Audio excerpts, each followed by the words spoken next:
흔히들 알고 있는 중풍은 현대의학에서는 뇌졸중이라고 합니다. 뇌는 무게가 1.2kg 정도로 작지만 활동량이 많아 전체 혈액의 3분의 1이 필요한 기관입니다. 뇌에 필수적인 혈액을 전달하는 혈관에 문제가 생기면 뇌졸중 같은 중증 질환으로 이어집니다. 뇌졸중은 크게 혈관이 터져 혈액 공급이 중단되는 출혈성 뇌졸중과 혈관이 막혀 공급이 중단되는 허혈성 뇌졸중으로 나눠집니다. 대개 50대 이상에서 발병한다고 알려져 있지만 요즘에는 30대에서 40대 젊은 층에서도 뇌졸중 발생률은 높아지고 있으며 예전에는 고혈압, 선천적인 원인으로 출혈성 뇌졸중이 많았지만 현재는 서구화된 식습관으로 혈전이 쌓여 허혈성 뇌졸중이 비율이 높습니다. 뇌졸중을 일으키는 원인은 정말 다양하게 있지만 그 중에서도 대표적인 몇 가지가 있습니다. 고혈압, 당뇨, 이상 지지혈증, 흡연, 비만 등입니다. 또한 현대 사회를 살아가면서 스트레스가 늘고 평소 운동이나 건강검진 등으로 자신을 돌볼 시간이 없기 때문입니다. 단일 질병으로는 사망률 1위인 뇌졸중은 일단 발병하면 심각한 후유증을 남기거나 사망까지 할 수 있기 때문에 발병하지 않도록 미리 대처하는 것이 가장 좋으며 사망률이 50%가 넘는 중풍도 미리 발견한다면 생존율을 높일 수 있습니다. 뇌졸중 오기 전 나타나는 증상.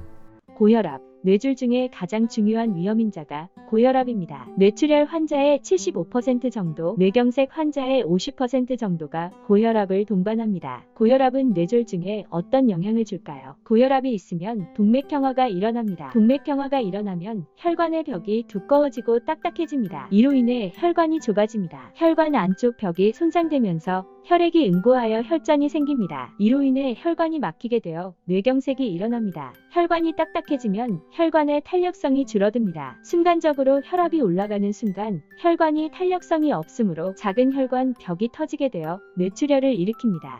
갑작스러운 어지러움이 발생합니다. 어지러움을 많이 느낀다면 충분한 수면을 취하고 휴식하면 호전될 수 있습니다. 다만 증상이 반복되고 주기적으로 나타난다면 뇌졸중 초기 증상일 수 있습니다. 혈액순환, 심장질환, 자율신경계 이상에 의해서도 어지러움이 발생할 수 있기 때문에 정확한 진단이 반드시 필요합니다. 갑작스러운 두통이 발생합니다. 두통은 많은 사람이 흔히 겪는 증상으로 보통 1년에 한 번 이상 두통을 경험합니다. 뇌졸중과 연관된 두통은 다양하지만 그중 가장 위험한 두통이 있습니다. 바로 지주막하 출혈에 의한 두통입니다.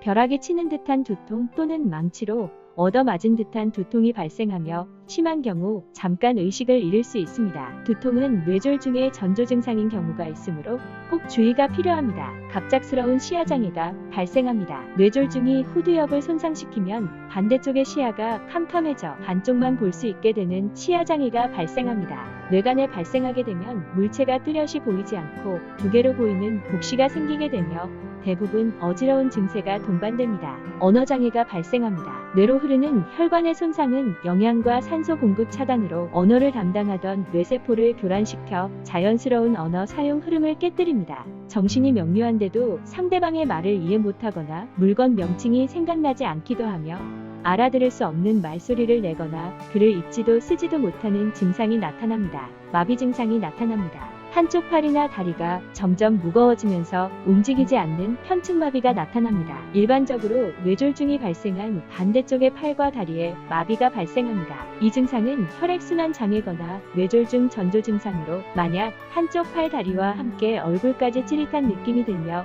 5에서 10분간 지속된다면 뇌졸중을 의심해봐야 합니다. 뇌 산소 부족 현상이 나타납니다. 뇌로 흘러가는 산소 공급이 부족해지면 걷는 것과 손 움직임이 어려워집니다. 갑자기 몸에서 힘이 빠지는 것도 주의할 중풍 전조 현상이며 평소보다 잠이 더 많이 오는 것도 특징입니다. 혈관이 막혀 목이 뻣뻣하게 느껴질 수도 있습니다. 갑작스럽게 찾아오는 뇌졸중은 누구도 막지 못합니다. 그럴 시 신속한 진단과 치료가 가능한 응급의료기관으로 이송해야 하며 시간이 지날수록 더욱 악화되기 때문에 뇌졸중은 골든타임을 반드시 지켜야 합니다. 전문가들은 치료 골든타임 시간을 3시간으로 말하고 있습니다. 초기 대처가 뇌졸중 환자의 남은 삶을 좌우하게 될 것입니다. 건강의 차이가 곧 인생의 차이다. 시청해 주셔서 감사합니다. 행복한 하루 되시길 바랍니다.